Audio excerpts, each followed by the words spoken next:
আসসালামু আলাইকুম প্রিয় খামারি ভাইয়েরা, দেশ এবং দেশের বিভিন্ন প্রান্ত থেকে আপনারা যারা ভিডিওটি দেখছেন সবাইকে জানাচ্ছি আন্তরিক শুভেচ্ছা অভিনন্দন। আপনারা আমাকে অনেকেই প্রশ্ন করেছেন যে নতুন করে যে দুইটা হাড্ডিসার গাভী কিনেছি এগুলোকে আসলে কৃমি মুক্তকরণ আমি কবে করাবো। দুটারই তো ক্যাটাগরি সেম, আসলে কোন সময়ে কৃমি মুক্ত করতে হবে এই বিষয়গুলো নিয়ে কিন্তু আপনারা অনেকেই প্রশ্ন করে থাকেন। তো আসলে আজকের ভিডিওতে আমি আপনাদেরকে দেখানোর চেষ্টা করব যে আমি কোন সময়টাতে কৃমি মুক্তকরণ করি। তো আপনারা জানেন যে আমি দুইটা হাড্ডিসার নিয়ে এসেছি। তো আমার সামনে যখন এখন যেটা দেখতে পাচ্ছেন এটা, আর একটা হচ্ছে এইদিকে এটা দেখুন, এই দুইটারই কিন্তু বয়স সেম এবং দুইটারই যে আমাদের উদ্দেশ্য যেটা সেটা হচ্ছে ফ্যাটেনিং করা। তার মানে কৃমি মুক্তকরণ তাহলে একসাথেই করতে হবে, যেহেতু গরু একসাথেই নিয়ে আসছি।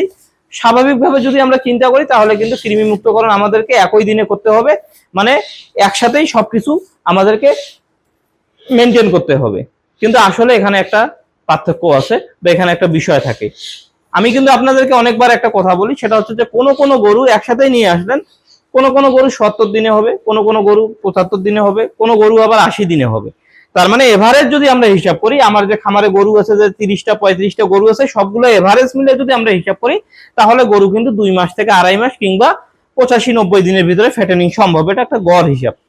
তো দুইটা গরু আমি আপনাদেরকে দেখাই, আসলে কোথায় একই মিল আছে এটা আগে দেখাই। সেটা হচ্ছে যে দেখুন, এই গরুটার বয়সটা আমি আপনাদেরকে দেখাই। তো আপনারা যারা গরুর বয়স চেনেন না বা গরুর দাঁত চেনেন না, আমি আজকে আপনাদেরকে এই ভিডিওটাতে দেখানোর চেষ্টা করব। আপনারা হাটে যাবেন, গিয়ে সুন্দর করে গরুর দাঁত বের করাবেন এরকম করে, ঠিক আছে? তারপরে এখানে দাঁত গোনাবেন, এক সুন্দর করে 1 2 3 4 5 6 7 8, তার মানে এটা 8 দাঁতের গরু। আর 8 দাঁতের গরু মানে কি, এর বয়স শেষ, মানে এরা বয়স আসার কোনো সম্ভাবনা নেই, এটা শেষ বয়সের গরু, 8 দাঁত শেষ বয়সের গরু।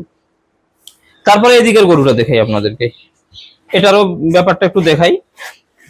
এই যে দেখতে পাচ্ছেন, এই দিক দিয়ে যদি দেখাই তাহলে আপনারা এটাও দেখতে পারবেন, এটারও কিন্তু এই 8 দাঁত, তার মানে এরও কিন্তু বয়স শেষ। তা বয়স শেষের দিকে একসাথে গরু নিয়ে আসলাম, আবার কৃমি মুক্ত করণ কেন আমি আলাদা আলাদা ভাবে করব?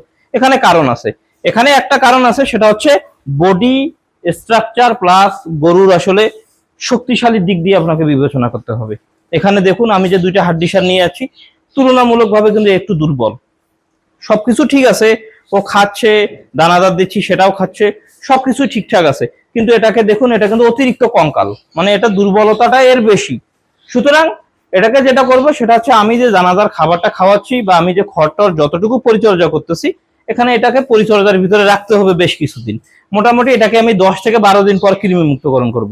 কিন্তু এটাকে দেখুন, এটা যদিও আমরা হাড্ডিসার কিনছি কিন্তু এর কিন্তু স্ট্রাকচারটা দেখুন, এর কিন্তু একটু শরীরে একটা কিন্তু শক্তি শক্তি ভাব আছে, মানে দেখে বোঝা যাচ্ছে যে দুর্বল চিকন হতে পারে, তবে শারীরিক শক্তি আছে। মানে একে যদি আপনি ওই গরুটাকে প্লাস এটাকে যদি আপনি এক জায়গায় শক্তি পরীক্ষাতে আপনি যদি কম্পিটিশনে লাগাই দেন, দেখবেন যে এটা জিতবে, কারণ এর কিন্তু শরীরে চটপট বেশি প্লাস এর শক্তি বেশি। এই কারণে এটাকে যদি আমি চাই আজকেও কৃমি মুক্তকরণ করলেও কোনো সমস্যা নাই, আগামীকালকে কৃমি মুক্তকরণ করলেও কোনো সমস্যা নাই। কিন্তু যদি আপনি এটা বিবেচনা করেন যে আমি একদিনে গরু নিয়ে আসছি, একদিনে সব গরুকে কৃমি মুক্তকরণ করব, তাহলে ভাই আপনি কিন্তু একটা ধরা খেয়ে যাবেন। আর কোন ধরাটা খাবেন সেটা হচ্ছে, যদি আপনি সময় বুঝে বা অসময়ে যদি আপনি গরুকে কৃমি মুক্ত করেন, যদি আপনি গরুকে কৃমি মুক্ত করার সঠিক টাইমটা বুঝতে না পারেন, তাহলে যেটা হবে গরুর প্রচন্ড রকমের একটা ব্যাড ইফেক্ট আছে, সেটা হচ্ছে ক্ষুধা মন্দা। মানে আজকে কৃমি মুক্ত করলেন কি, গরু আপনার 10 দিন 12 দিন কিচ্ছু খাবে না, খেতেই চাবে না। আর আমি আপনাদেরকে আরেকটা কথা বলি, সেটা হচ্ছে যে আপনারা যত সম্ভব যত দ্রুত সম্ভব একটা কাজ করেন, সেটা হচ্ছে আপনারা ইনজেকশন থেকে বের হয়ে আসেন। ভিটামিন যে সাপ্লিমেন্ট ইনজেকশন অনেক আমরা এক সময় দিয়েছি বা দেওয়ার চেষ্টা করি, এগুলো গরুকে দিলে ভালো, তবে চেষ্টা করবেন যাতে আপনি ইচ্ছাকৃতভাবে যাতে আপনার খামারে গরুর কোনো সমস্যা না হয়। যেমন আপনি যদি না বুঝে গরুকে কৃমি মুক্ত করেন, গরুর রুচি সমস্যা হবে এবং এটার জন্য কিন্তু আপনি নিজেই দায়ী। তো এরকম ধরনের সমস্যা করা যাবে না। গরু যখন আপনার পুরোপুরি খাওয়া শিখবে, আপনি খামারে নিয়ে আসছেন, যখন পুরোপুরি আপনার খামারের সঙ্গে পুরোটা অ্যাডজাস্ট হয়ে যাবে, তখন আপনি কৃমি মুক্ত করেন। যেমন এটাকে আমি আরো 10 দিন পরে কৃমি মুক্তকরণ করব এবং এটাকে আমি কাল পরশু কৃমি মুক্তকরণ করে দিব, কারণ এটাকে নিয়ে কোনো সমস্যা নেই।